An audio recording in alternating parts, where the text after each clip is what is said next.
Hello and welcome everybody to another episode of the Reside Daily Bite. I'm your host, David Doucette.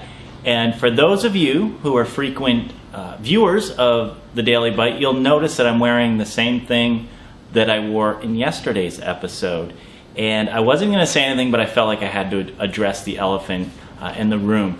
The fact is, yesterday I had to stay home and I was playing Mr. Mom because my wife had to work all day.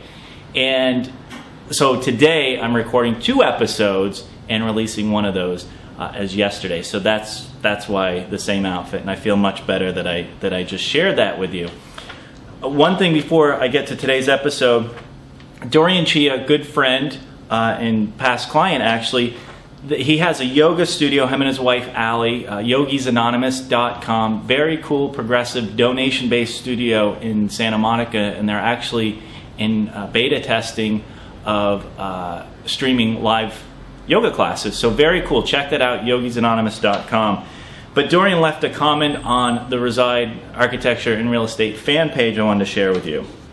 Dorian writes, "Very cool, David. I love what you are doing. I find myself looking forward to seeing these in my news feed. Great job." Thank you for posting that, Dorian. And if you want to become a fan on Facebook, you can go to facebook.com/residefan, and you can become a fan that way, and you can get these delivered in your Facebook news feed every day. So very cool. Now I want to talk about an article that just came out in the LA Times titled "Signs Seen of a Housing Rebound in Southern California." And the article starts off, Southern California's housing market showed fresh signs of momentum in March, with the median price and sales pace improving from the same month a year earlier as buyers hurried to take advantage of a soon-to-expire federal tax incentive, cheap prices, and low interest rates. And if you remember a few episodes ago when I had the board out, the whiteboard, we talked about some of those areas specifically on the west side, and 5 out of the 6 of those areas had seen home prices increase from the same time last year.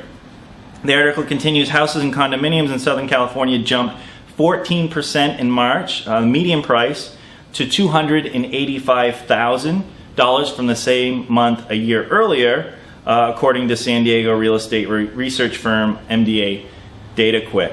In Orange County, the region's priciest market, the median rose 12.2% to $432,000.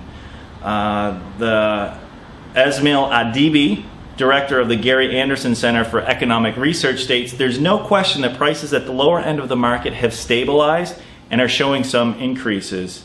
They're talking about defaults have increased in higher price neighborhoods, motivating some sellers to put their homes on the market in those areas. Interestingly, expectations remain mixed about housing's future as a series of government initiatives to bolster sales and stabilize values expire. And if you remember in yesterday's bite, which I actually just recorded a little while ago, we talked about that federal program, and the federal program, basically the spigot has been shut off of that $1.25 trillion. Also accompanied with the fact that the federal homebuyer tax credit is expiring at the end of this month, we're going to be a little hold and wait period to see what happens, but as we talked about yesterday, interest rates probably will rise.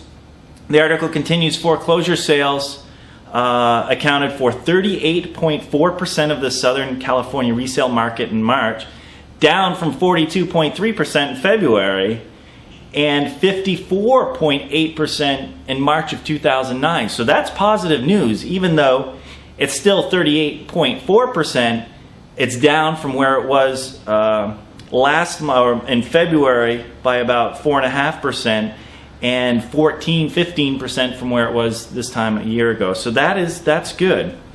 Right now the question is not whether the housing market is in recovery. The real question is how sustainable that recovery is, and that is where the gray area resides, says Christopher Thornburg, principal of Beacon Economics.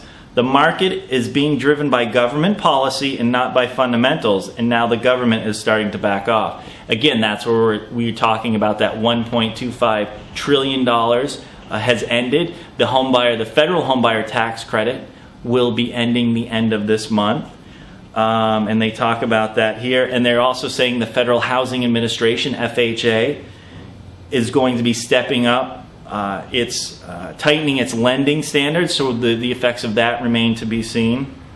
And of course, here in California, we have the $10,000 homebuyer tax credit that we can take advantage of that begins May 1st. So interesting news coming out of the LA Times today. I think mostly positive, some of the data, but again, we're going to be waiting to see what happens over the next several months as again, the federal government backs off a little bit.